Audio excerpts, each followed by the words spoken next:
नमस्कार विद्यार्थी मित्रांनो. आपण आतापर्यंत सव्ये पाहिले. नाम, सर्वनाम, विशेषण, क्रियापद. आता आपण पाहणार आहोत शब्दांच्या जातीमधीलच क्रिया, विशेषण, अव्यय. तर त्याची जी व्याख्या आहे, डेफिनेशन आहे, ती पहिले पाहू. नामाबद्दल अधिक माहिती देणाऱ्या शब्दाला नाम, विशेषण किंवा विशेषण असे म्हणतात. हे आपण पाहिले. त्याचप्रमाणे क्रियापदाबद्दल अधिक माहिती देणाऱ्या शब्दाला क्रिया विशेषण असे म्हणतात. क्रियापदाने जी क्रिया दर्शवली जाते ती केव्हा घडली, कोठे घडली, कशी घडली, किती वेळा किंवा किती प्रमाणात घडली, अशा प्रकारची अधिक माहिती देणारे शब्द वाक्यात येतात. त्यांना आपण क्रिया विशेषण अव्यय असे म्हणतो. तर त्याची काही उदाहरणे त्याच्याद्वारे आपण समजून घेऊ. की मुलगी जलद चालते, म्हणजे जोरात. मुलगा जलद चालतो, मुली जलद चालतात, मुले जलद चालतात. तर वरील वाक्यातील जलद हे क्रियाविशेषण चालणे या क्रियापदाबद्दल अधिक माहिती सांगते.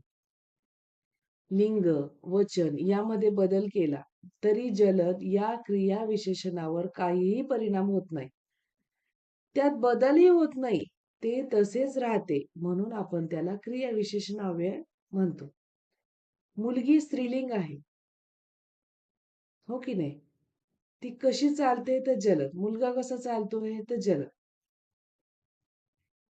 मुली कशा चालतायत तर जलद. मुले कसे चालतायत तर जलदच चालतात. म्हणजे हे काय आहे, जलद चालण्याची जी क्रिया आहे, हे क्रियापद म्हणजे वर्ब, याच्याबद्दल अधिक माहिती सांगितली जाते. पुढे पहा.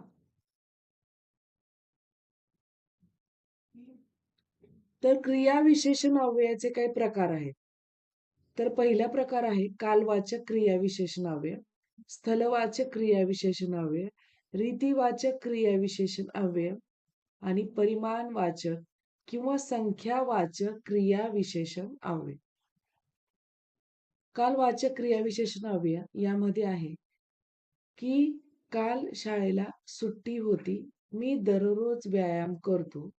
पूर्वी शिक्षक पागोटे म्हणजे फेटा घालत होते, ते वारंवार आजारी पडतो. तर वरील वाक्यामध्ये काल, दररोज, पूर्वी, वारंवार हे जे शब्द आहेत ते त्या त्या वाक्यातील क्रिया केव्हा घडते, किती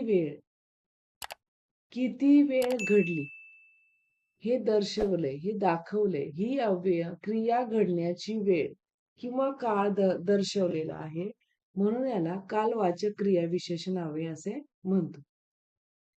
पुढचं आहे स्थलवाचक म्हणजे प्लेस. परमेश्वर सर्वत्र असतो, साप माझ्या समोरून गेला, तिथे कर माझे जुळती, येथून नदी जवळ आहे. म्हणजे सर्वत्र, समोरून, तिथे, येथून ही एक जागा म्हणजे स्थळ किंवा ठिकाण दाखवण्याचं काम करतो, म्हणून याला स्थलवाचक क्रियाविशेषण असे म्हणतो. रीतिवाचक क्रियाविशेषण अव्यय. तर रीती म्हणजे रेग्युलर, रस्त्यातून जाताना सावकाश व जपून चालावे. तो मुलगा उभ्याने पाणी गटागटा पितो, म्हणजे गटागटा, सावकाश, जपून हे शब्द देखील क्रिया दर्शवते. त्यांना रीतिवाचक क्रियाविशेषण अव्यय म्हणतो. तर संख्यावाचक किंवा परिमाणवाचक क्रियाविशेषण अव्यय. पुढील वाक्य पहा. मी मुलीला अनेकदा बजावले आहे, ते गृहस्थ वाचताना नेहमी अडखळतात. सहलीस गेल्यावर आम्ही भरपूर पाणी प्याले. अनेकदा, नेहमी, भरपूर हे जे शब्द आहेत हे क्रिया किती वेळा घडली किंवा त्या क्रियेचे परिमाण कसे आहे ते दर्शवणं. म्हणजे संख्यावाचक किंवा परिमाणवाचक यामध्ये क्रिया विशेषण अव्यय आहे असे आपण ओळखतो. त्याच्यामध्ये आणखी काही उदाहरण आहेत की किंचित, जरा, काहीसा, थोडा, क्वचित, अत्यंत, अगदी, बिलकुल, मुळीच, भरपूर, बहुत, अतिशय, मोजक, पूर्ण. ही झाली क्रिया विशेषण अव्ययाची प्रकार.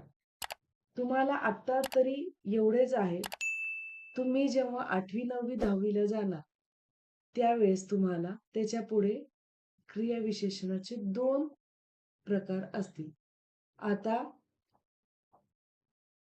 5वी ते 7वी पर्यंत एवढेच आहे क्रियाविशेषण अव्ययाचे प्रकार. मी उदाहरणासह तुम्हाला स्पष्ट करून दिले. तुम्ही व्यवस्थित वाचा. परत एकदा वाचा, समजून घ्या, अंडरलाईन करा, तुमच्या वहीमध्ये लिहा. तेव्हा तुम्हाला समजेल. ठीक आहे? धन्यवाद.